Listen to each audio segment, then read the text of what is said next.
appris l'anglais comme vous à l'école quand on était petit. On a tous eu les mêmes cours débiles, avec cette fameuse question existentielle à laquelle il fallait trouver absolument une réponse. Where is Brian? Where is Brian? Et toi, comme un idiot, tu répondais sagement, Brian is in the kitchen. Where is Brian? On a tous eu droit à cette question au cours d'anglais et vous allez peut-être encore y avoir droit pour votre premier cours d'anglais cette année. Oui, ce serait peut-être bien d'aller un petit peu plus loin quand même. Plusieurs études montrent que les Français sont nuls en anglais.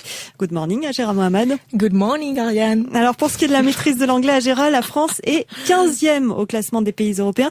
15e sur 17. Alors comment ça se fait? Eh bien, c'est un grand mystère puisque si on compare à la Suède, première dans ce classement européen, on a exactement les mêmes heures de cours d'anglais, 54 heures à l'école. Alors est-ce un problème de méthode? J'ai posé la question aux principaux intéressés. Un vrai cours d'anglais, par exemple, je veux pas vexer mon prof s'il m'entend, mais c'est un peu ennuyeux et parce que déjà les profs ils sourient jamais. Je préfère l'oral que l'écrit. L'écrit c'est pas, je trouve que c'est moins important que l'oral. À l'école c'est pendant 1 heure on parle anglais puis voilà. Puis au collège c'est plus on n'a pas le droit de faire de fautes et tout. Ouais, il y a une peur du ridicule.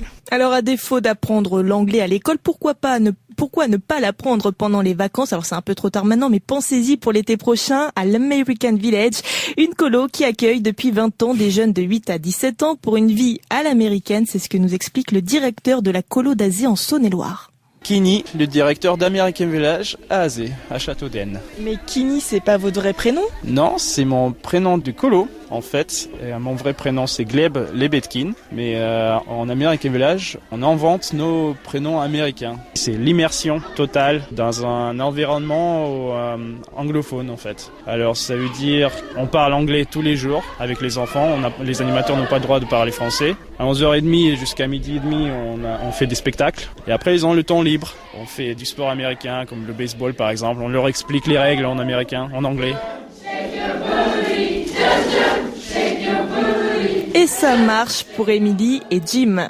Hello, my name is Emily.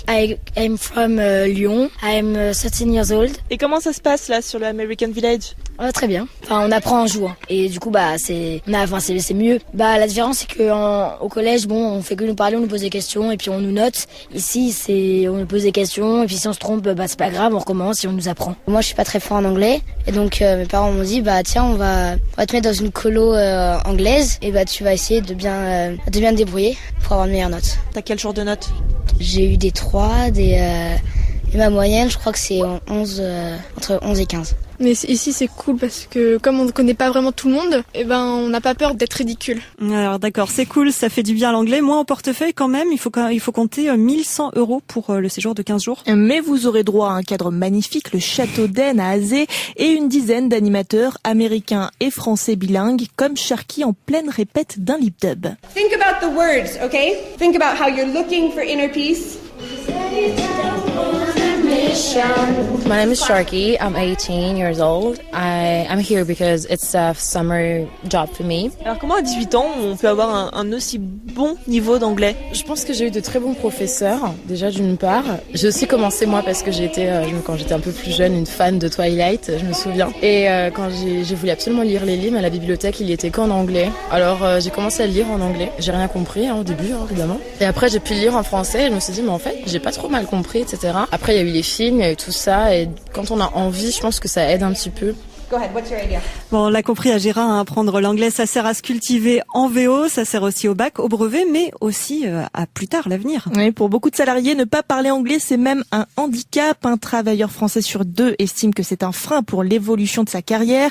Et ce n'est pas Carole Bosser qui dira le contraire. Cette Britannique au look funky gère l'ILTS, un centre qui propose plusieurs formations en anglais dans les entreprises. Toutes les semaines et parfois tous les jours, je rencontre des gens qui travaillent dans des entreprises en France et qui nous disent « je suis nul en anglais ». Alors on a des gens qui participent à des réunions, qui participent à des conférences téléphoniques, qui disent « je ne comprends pas ce que l'on me dit, je n'ose pas leur dire de répéter, je n'arrive pas à dire ce que j'ai à dire ».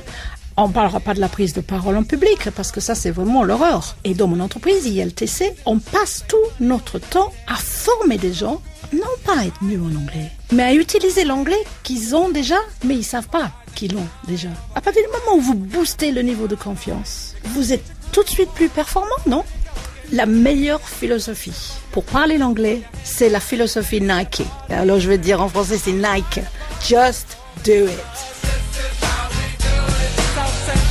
Et do it, faites-le avant 35 ans parce qu'il y a plusieurs études qui prouvent que passé cet âge, eh bien c'est beaucoup plus difficile de s'y mettre. Alors allez-y, foncez. Un reportage d'Agera Mohamed à retrouver bien sûr sur lemove.fr.